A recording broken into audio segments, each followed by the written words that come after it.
네, 이번에는 반도체의 구성 원소에 대해서 한번 살펴보도록 하겠습니다. 지구상에 존재하는 모든 원소는 나름대로 이제 그 공통된 특징이 있는데 그게 이제 바로 이제 전자 껍질 규칙이라는 게 있습니다. 그래서 영어로 이제 일렉트론 쉘 이렇게 얘기를 하는데 여기서 말하는 이제 껍질은 궤도라고 이제 보시면 돼요. 그래서 실리콘 원소를 예로 들게 되면 이제 실리콘 원자입니다. 아까 우리가 이제 그 웨이퍼의 주 재료가 되는 성분이라고 말씀을 드렸죠. 그래서 가운데 양성자를 이제 기준으로 해갖고 바깥쪽에 그 음과 양이 이제 숫자를 맞추기 위해서 똑같은 수의 전자가 이제 돌게 되죠. 그래서 14개의 이제 전자가 돌고 있습니다. 근데 이 전자가 불규칙하게 이렇게 막 도는 게 아니고 태양계에서 이렇게 항성들이 돌듯이 양성자를 기준으로 이렇게 전자가 이제 돌게 되거든요. 정확히 말하면 이제 전자가 이제 존재를 하는 약간의 구름 이런 느낌이라고 이제 보시면 되는데 그냥 우리가 흔히 이해하기로는 이제 궤도에 이제 돌고 있다 뭐 그렇게 표현을 하죠. 그래서 이 궤도가 이제 첫 번째 궤도를 갖다 보통 이제 L궤도, K궤도, 그다음 두 번째 궤도를 L궤도, 세 번째를 M궤도. 여기서 더 늘어나게 되면 이제 N궤도. 이제 이런 식으로 궤도가 이제 늘어나게 돼요. 그래서 이렇게 각각의 돌고 있는 궤도를 갖다가 우리가 보통 이제 껍질이라는 표현을 쓰게 됩니다. 껍질. 그래서 이제 첫 번째 궤도, 첫 번째 껍질에는 최대 2개까지가 들어갈 수가 있고요. 두 번째 궤도에는 두 번째 껍질은 8개, 그리고 세 번째 껍질은 18개, 그리고 네 번째 껍질은 32개. 이렇게 이제 최대한 이렇게 이제 들어갈 수가 있습니다. 그런데 이것뿐만이 아니고 한 가지 규칙이 이제 더 존재를 하는데 이른바 옥텟 규칙이라는 게 있어요. 그래서 요거는 그리스어에서 이제 옥타가 이제 숫자로 영어 8을 의미를 하거든요.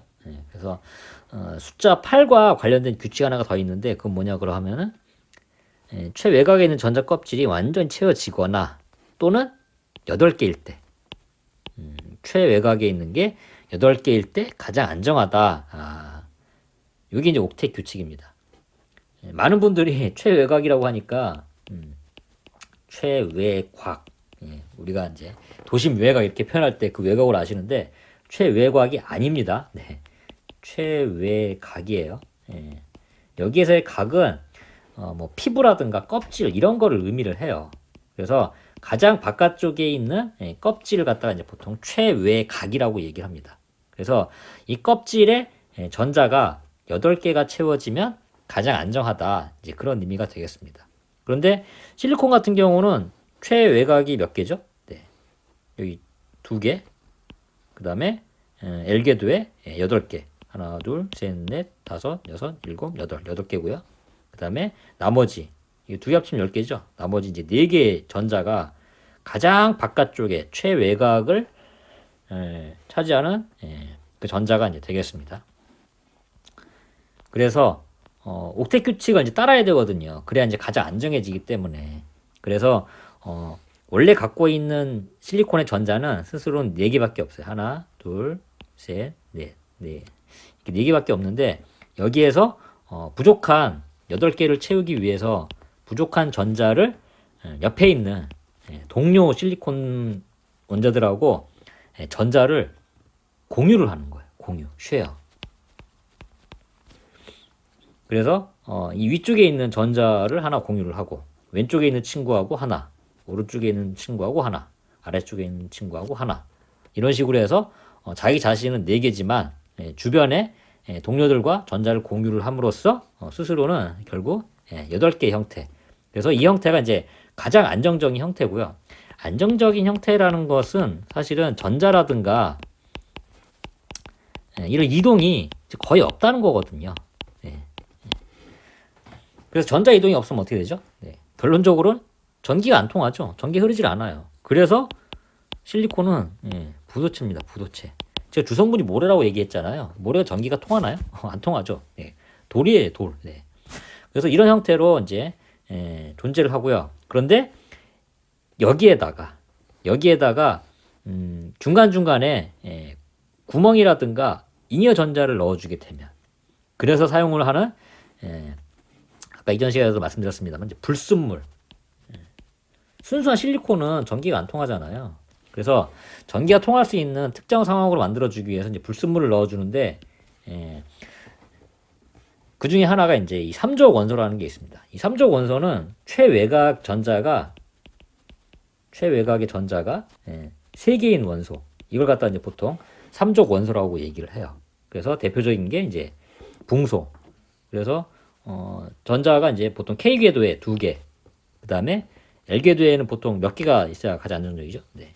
8개가 있어야 되는데, 위에 보시면 2개 하고 8개 이렇게 되잖아요.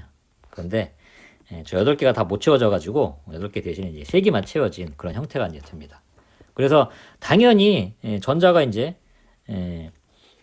부족한 상황이기 때문에 이 상황이 되게 되면은 실리콘, 이 까만색은 실리콘이고요. 파란색은 이제 붕소, 이런 3족 원소가 됩니다. 그래서 이렇게 전자가 없는 빈 공간 이런 것들이 생겨요. 이런 것들을 보통 우리가 전공이라고 얘기를 하죠. 홀. 그래서 이런 상황에서 양쪽에 전압을 걸어주게 되면, 그래서 여기 플러스 마이너스 전압이 걸리잖아요. 그러면은 기본적으로 이제 이 전공들이 움직이게 됩니다. 한마디로 이제 전자가 여기에 이제 옆에 와갖고 이제 채워지고, 그럼 여기가 이제 빈 공간이 되고, 아니 여기가 채워지게 되고, 여기가 이제 빈 공간이 되죠.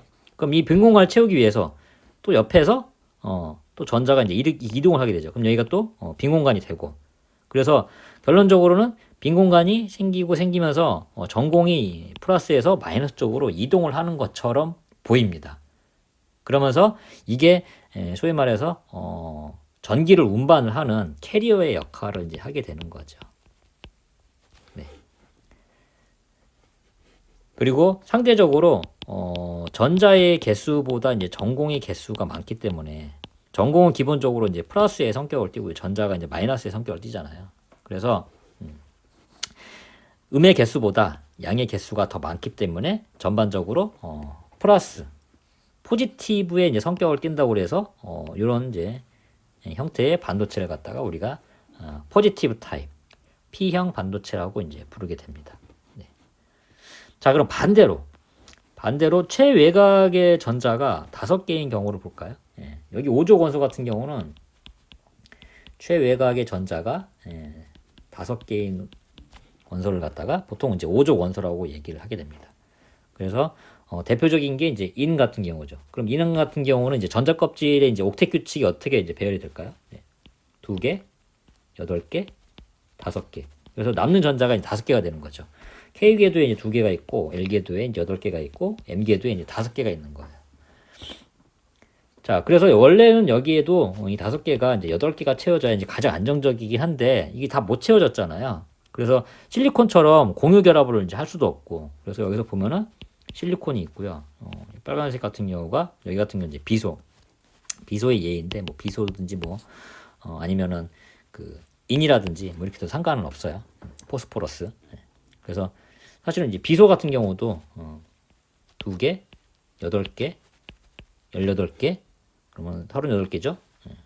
아니, 28개죠. 여기에 이제 5개가 남는 거예요. 그래서 같이 이제 5족 원소로 이제 되는데, 그래서 최외곽의 전자가 이제 하나, 둘, 셋, 넷, 5개가 되는 거예요. 그래서 실리콘 같은 경우는 4개이기 때문에 공유 결합이라도 가능한데, 여기는 그 공유 결합도 안 되고 1개가 이제 전자가 남게 되죠. 그래서 이렇게 중간중간에 전자가 이제 남게 됩니다.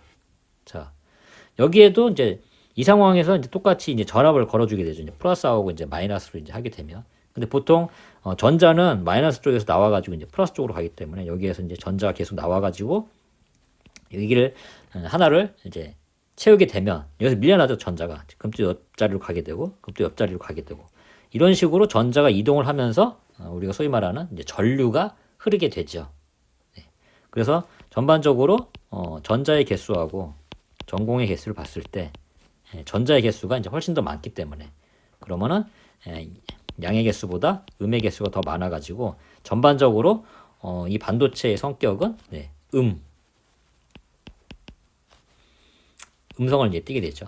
그래서 이걸 갖다가 보통 네거티브 N형 반도체다 이제 그렇게 이제 부르게 됩니다. 그래서 이런 운마체를 갖다가 아까 말씀드린 것처럼 이제 캐리어라고 이제 부른다고 얘기를 했고요.